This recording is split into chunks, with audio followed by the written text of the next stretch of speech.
So you're terrified of this idea of wasting your 20s. Now, what are you actually doing to solve that? Well, some people go ahead and they party all through their 20s, try and use up as much of their youth as possible. And some people do the exact opposite. I mean, they go through the grind set of getting their degree, getting a job, getting a career, building up their life so that by the time they get to 30 years old, they've actually built something. But in either case, if we look back, both of these people have regrets and quote unquote will have said they wasted their 20s. The people who go out and party every single day will feel bad that they didn't build something up for themselves in the future to enjoy. And the people who spent the time building that thing up look back and say, hey, I should have enjoyed being young while I had that opportunity. So how can we actually avoid that? Now, up until very recently, I was in that exact same boat. I was absolutely terrified of wasting my 20s. So much so that at 17 years old, when I graduated high school, I went straight into a super hardcore software engineering program at university just so I could, get ahead for what I quote unquote thought I needed to be doing in my 20s. So that when I entered my 20s, I would be setting myself up even more so than before I even got into them. But as a result of this hidden fear of wasting my 20s, I went through the hardest phase of burnout that I've ever gone through in my life. And for the longest time, I thought that there would be no way to actually escape this fear, but there was a way through. And hopefully, with the 6 strategies that I'm going to be sharing with you today, you can apply my framework to your own life in whatever capacity you see fit to actually employ this to better your own life in your 20s and get to your 30th birthday and realize, hey, I don't regret a thing. Now, most of these types of lists leave the best options to the end, but I respect your time. So we're gonna start with the best option right off the bat.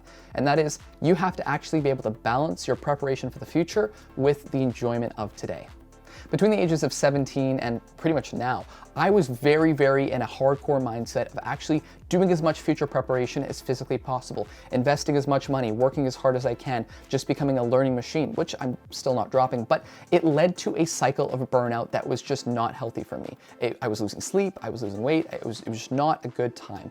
And it was because of this obsession on the future of preparing as much as I physically could for the day that I turned 30, 40, 50, that I failed to actually take in the moments and enjoy the now. Now, that might be the most valuable tip that I can give in this list already, because unlike those people who party throughout the entirety of their 20s and actually don't end up building anything or taking anything seriously, they get to 30 years old and they think to themselves, wow, I don't regret those experiences at all, but I really wish I had taken things a little more seriously in the later years. And then on the opposite end of that, you've got people who took things really seriously, people who worked their ass off, but they didn't really savor those experiences that you can really only enjoy in your 20s because you have such low risk. You don't have kids, you don't have a house, you don't have major debts that you have to pay or major life commitments that you have to adhere to. So in that time, if you didn't go and have those high risk opportunities that were obviously available to you, you were going to regret not taking those decisions, not going and traveling, not whatever that actually looks like for you. You need to be able to strike somewhere in between, kind of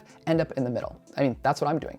I tend to strike a balance between going through phases, highs and lows. I work my ass off building some insane tech with the entrepreneurship and the startup we're doing, and just actually enjoying the time, being young and traveling. And that's where the balance needs to be struck. You need to have those really awesome experiences that you can really only have in your 20s, but you also need to have not so many of those experiences that it takes away from you actually building anything that your 30-year-old self and 40-year-old self and 50-year-old self are going to be able to use. Because that's the thing about your 20s is that you could go traveling for a month somewhere, and just go do it. Or you could take a pottery class because you feel like it. Or maybe you want to become a wedding videographer. Maybe you want to go take pictures of mountains. Whatever it actually may be, your 20s are the most high-risk time for you to actually go and find things that you like to do. So go, have those experiences, but then also do something that builds up what is going to be used later in your life. Building on that, we're coming to number 2, which is you need to really understand that everybody else's idea of quote unquote where you should be at is completely irrelevant to your life.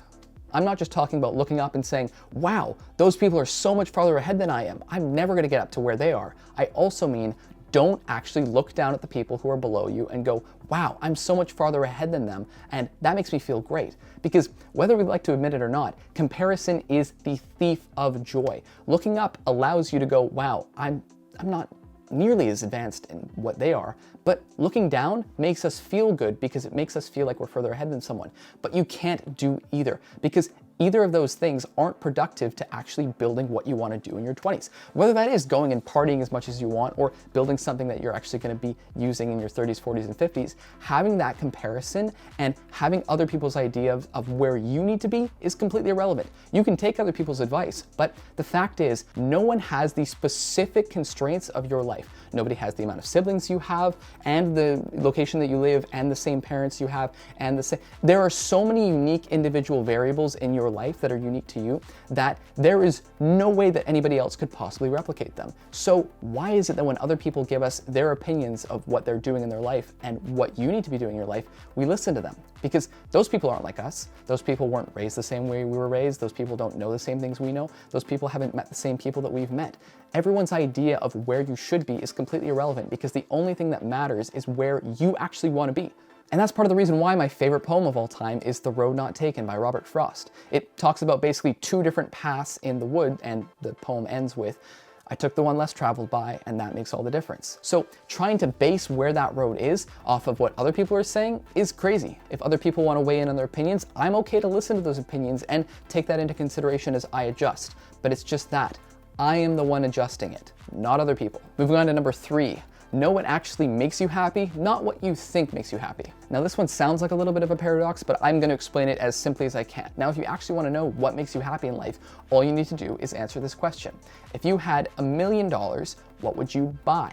Now, very clear there, the wording is buy. Now, that question when it often gets asked is if you had $1 million, what would you want to do or go see? What would you want? Now, I'm talking about the physical thing that you would purchase, because oftentimes that is very telling about the actual thing we want. For some people, the answer is, oh, I want to go buy fancy clothes. Okay, well, you want to buy fancy clothes so you can feel good about yourself?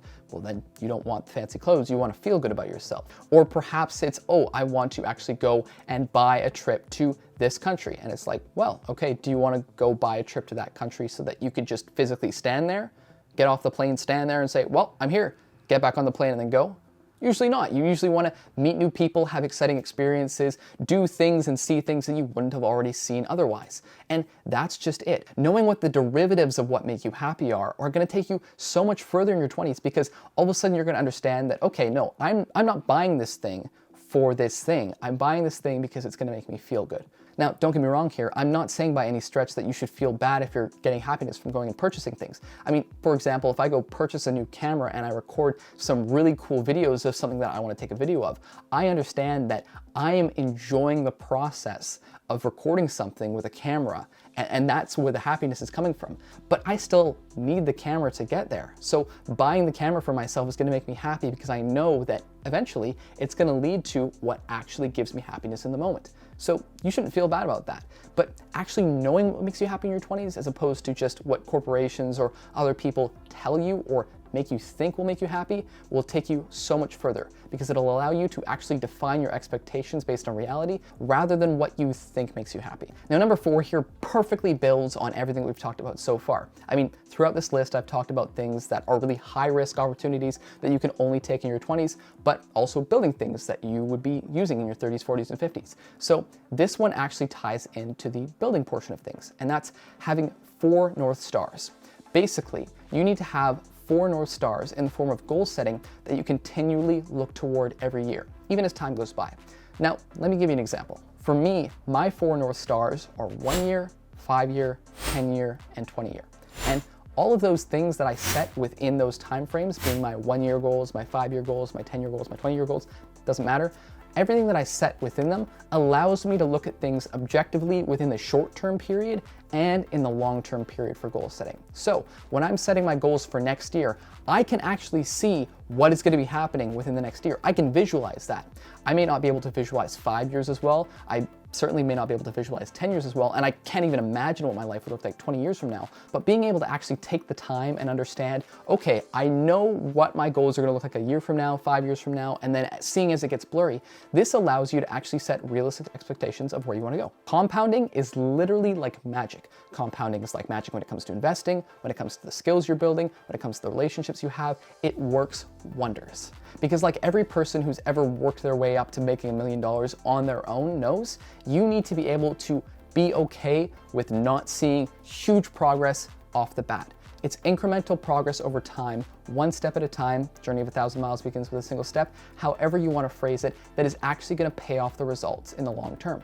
And the best part about having 4 North Stars is you're never going to be able to catch them. I mean, even a year from now, say I actually go and achieve everything that I've set out to do on my 1-year North Star. There are going to be things that have happened to me in my life in the time since setting those goals and actually getting to the end of the 1 year that I am not going to be able to prepare for. And guess what?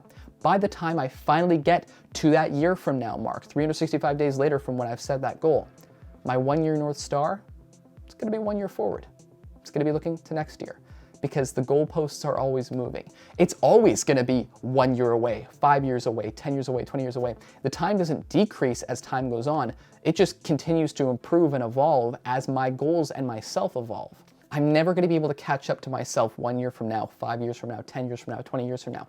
But continually working towards those North Stars, having something to shoot for, will get me so much further ahead than if I had just aimlessly gone about meandering through my 20s, having no clue in the world what I want to actually do, even if that is being as high risk as physically possible. Now, this 5th one you're going to hate me for here, and that's investing in the stock market.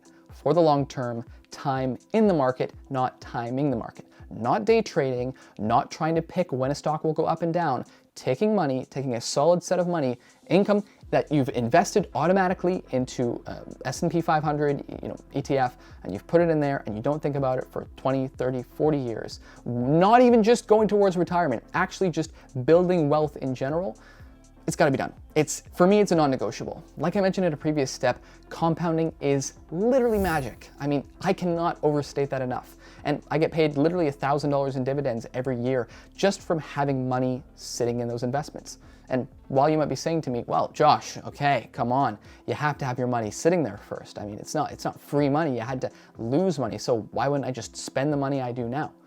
Well, I mean, you could do that, but then your money wouldn't be working for you. Now, I didn't see any returns at first. Actually, as a matter of fact, I lost money in the beginning because I invested right before, coincidentally, I turned 19 right before the 2021 bull run. So when that happened, I was investing money, and then all of a sudden we went into 2022 and the market slumped and I was down quite a bit of money. And, I could have pulled out of my money. I could have said, you know what, this investing thing isn't for me, but I held through. I held to it. I said to myself, you know what? I will listen to the people that I know have more experience in this. I will continue to invest in the long term. I know I will see those dividends pay someday. Now they're paying.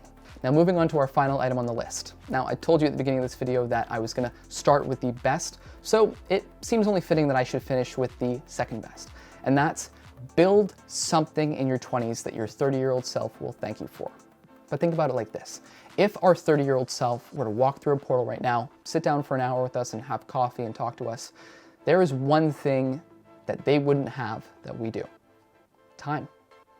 And that's part of the reason why so many people are afraid of wasting their 20s, is because they know that their 30-year-old self is gonna not have something that they have right now: time.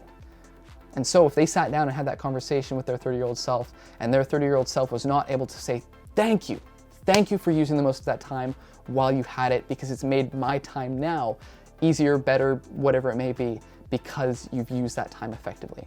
And that's what I think it's all about. Not wasting your 20s at its core is about using the time you have effectively in whatever you choose to do. Now for me, that looks like 50% doing extremely high-risk activities that I am going to absolutely love as memories when I get to 30 years old. Going and traveling, building a business, building up my skill set, taking high-risk chances that my 30-year-old self is not going to be able to do because my 30-year-old self is not going to have the same time or risk allocation that I actively have now. But I'm also working towards building the things that make me happy in the long term. Now for everything that I've mentioned on this list so far, it's not going to be easy.